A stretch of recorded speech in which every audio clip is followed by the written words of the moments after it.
com algumas figuras. O Steve Witkoff, o Trump faz parte do conselho. Aliás, fogo.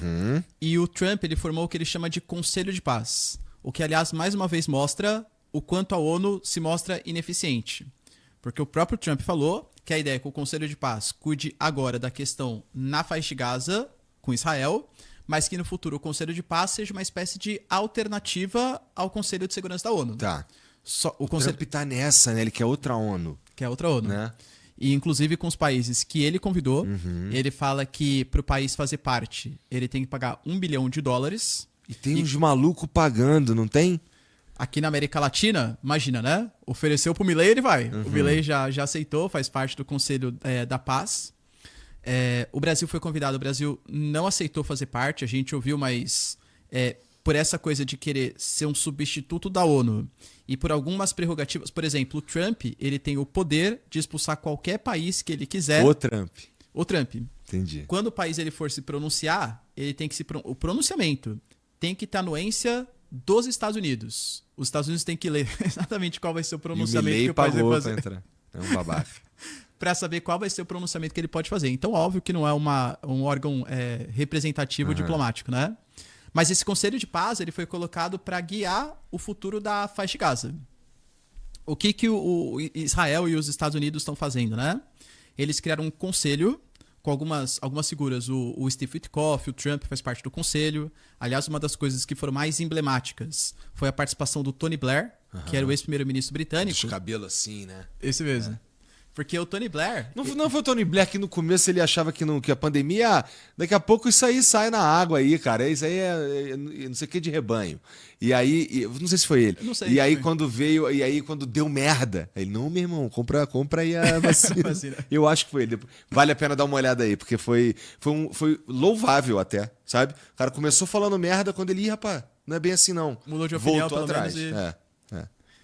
O Tony Blair, ele foi o responsável por toda a cooperação, toda a ideia que tinha armas de destruição em massa no Iraque, ela não partiu só da CIA, ela partiu do MI6 também, do Reino Unido, com o Tony Blair no comando. Então o Tony Blair, que fez aquelas acusações e essa atitude no Iraque, vai ser o responsável por um novo processo de uma paz na faixa de Gaza. Tá. É no mínimo assim, meio emblemático, né?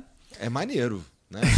É divertido. O mundo ele entrega pra nós umas Dá umas historinhas, voltas, né? Legal, né? Que é interessante. E o que existe hoje é uma proposta feita principalmente pelo genro do Trump e pelo Steve Witkoff de como que vai ser o futuro da faixa de Gaza. Aquela ideia, eu lembro que a gente até conversou isso da outra vez, que o Trump ele tinha feito um vídeo com inteligência artificial de como que seria a faixa de Gaza. Ele colocou os arranha-céus, colocou o Elon Musk tomando umas birita lá, tudo tal, né? Mas não foge muito não. Ele identificou todos os preços do mercado imobiliário, inclusive um dos caras que está guiando o processo, esqueci o nome dele, mas é um dos grandes chefões do mercado imobiliário americano, porque a ideia é fazer com que Gaza, você tenha toda uma reconstrução do território de Gaza, mas muito possivelmente com fins turísticos e de exploração econômica. A dúvida que fica é que muito possivelmente aquilo vai ser caro. Especulação imobiliária, aumento do preço. A população palestina vai ter acesso àquelas áreas? Aliás, a população palestina quer que aquilo se transforme exatamente num centro turístico? Querendo ou não, ali é a região antiga Palestina. É um território que é considerado sagrado para a religião islâmica. E o que menos existe é a população palestina sendo ouvida para saber quais vão ser as políticas públicas que vão ser implementadas. Então é um plano que está sendo outorgado pelos Estados Unidos, com anuência também de Israel, mas que não representa, claro, os interesses palestinos. O Trump fala que não, fique tranquilo, que os palestinos que quiserem ficar vão poder ficar na faixa de Gaza, mas pensou que muito possivelmente não nesse centro turístico que vai ser criado. Talvez em alguns espaços destinados para os palestinos que quiserem ficar naquelas posições. Israel tem a figura de um ministro das finanças, o Smotrich, que é o mais polêmico dos ministros. Então, claro que isso não é o Benjamin Netanyahu falando, mas querendo ou não, é um ministro que ele colocou lá. É que nem, sei lá, não é o Lula falando, mas é o Haddad. É a figura do governo falando. Colocando que a ideia dele é, de fato, fazer o que foi feito na Cisjordânia, a construção dos assentamentos, também fazer na faixa de Gaza, alegando que toda a região histórica da Palestina deveria pertencer a Israel. Ou seja, está reconstruindo. mas talvez não exatamente voltado para o povo palestino que ali estava, né? E não tem pelo menos isso aí tá no volume baixo, né? Não tem ninguém falando muito mais disso daí, né? Quando teve a primeira reunião do Conselho de Paz, que teve aquela foto emblemática, tá, até comentou um pouquinho, teve a apresentação, e você pega, realmente parece que a faixa de Gaza vai virar um centro futurístico. Parece que é uma Riviera realmente do Oriente Médio. A questão é para quem, né? Se vai ser para a população palestina, que deveria ter aquele terreno. Mas, realmente, agora, né, com a guerra do Irã, Israel envolvido com outros problemas... E aqui tinha umas outras questões também que a galera costumava, na época, quando estoura essa guerra aí, que a galera acusava Israel de estar invadindo o território também lá pelo Nordeste, não é? Lá... Da Síria. É. Fez isso, né? Quando teve a queda do Bashar al-Assad, a gente teve a ascensão do al-Julani, que é um líder que era de uma dissidência da Al-Qaeda. Ele prometia ser mais moderado e realmente está sendo, pelo menos de acordo com os interesses ocidentais. Só que Israel tinha muito medo que o al-Julani não era um líder confiável, que ele ia fazer parte da frente al-Nusra, como fez no passado. Então Israel, alegando uma questão de segurança nacional, invadiu um pouco mais da região das colinas do Golã. Dominou um pouco mais daquele território.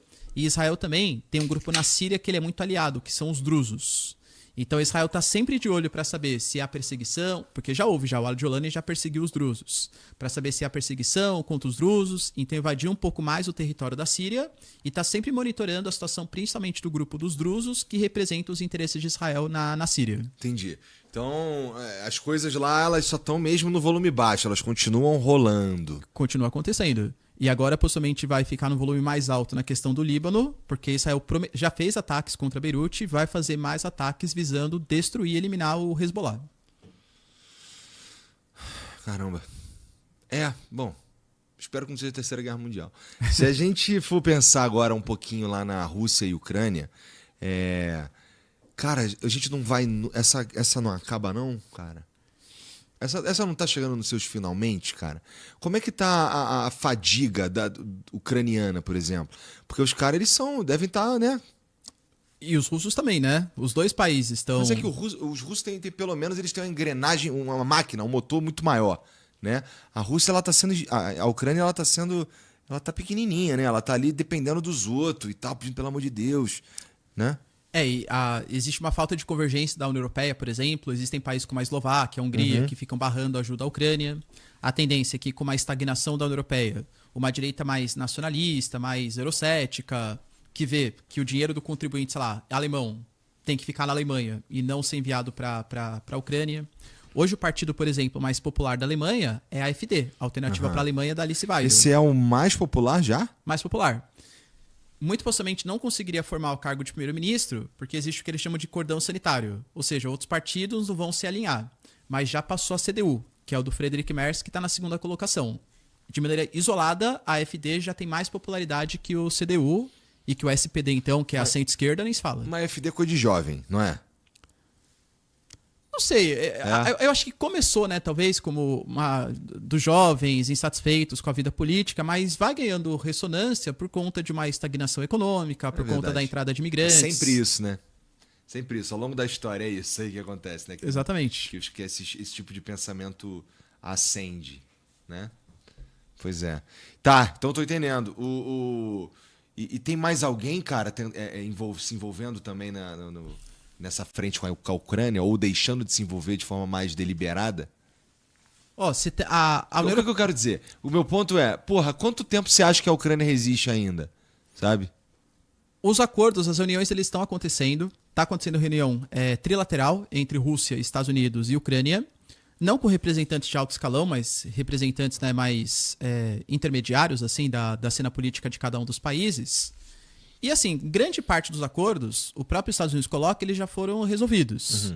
Então, por exemplo, a usina de Zaporizhia, que é a maior usina nuclear do continente europeu, muito possivelmente vai ficar dividido metade para a Rússia, metade para a Ucrânia, e talvez os americanos também tenham parte da energia. Os advogados sempre têm que levar uma partezinha, né? A percentual dos advogados, exatamente. A questão, por exemplo, de garantias de segurança. Muito possivelmente a Rússia vai aceitar que os Estados Unidos coloquem algum tipo de garantia, ou que os europeus, com o monitoramento dos Estados Unidos, depende de onde for, também coloque. Aparentemente a Rússia abre mão desse ponto. Que é aquela chegadinha da OTAN que eles não queriam inicialmente. Mas possivelmente vai ter uma zona desmilitarizada para ter uma espécie de garantia para os dois lados. Perfeito. E aí garantias de segurança, né? Tá. A entrada da Ucrânia para a União Europeia, a Rússia também não se opõe à entrada para a OTAN. Tá. Aí sim. Mas o grande ponto que a diferença está na questão de Donetsk. Porque Donetsk, a Rússia não abre mão. A Rússia, inclusive, aparentemente está disposta a abrir mão de Kherson e de uma parte de Zaporizhia, devolver para a Ucrânia, se a Ucrânia ceder Donbass como um todo. E, inclusive, o território de Donetsk, que é muito mais estratégico para eles. E é uma região que realmente tem grande parte de pessoas que falam russo, culturalmente é mais próximo da Rússia do que os outros territórios. E isso o Zelensky não abre mão.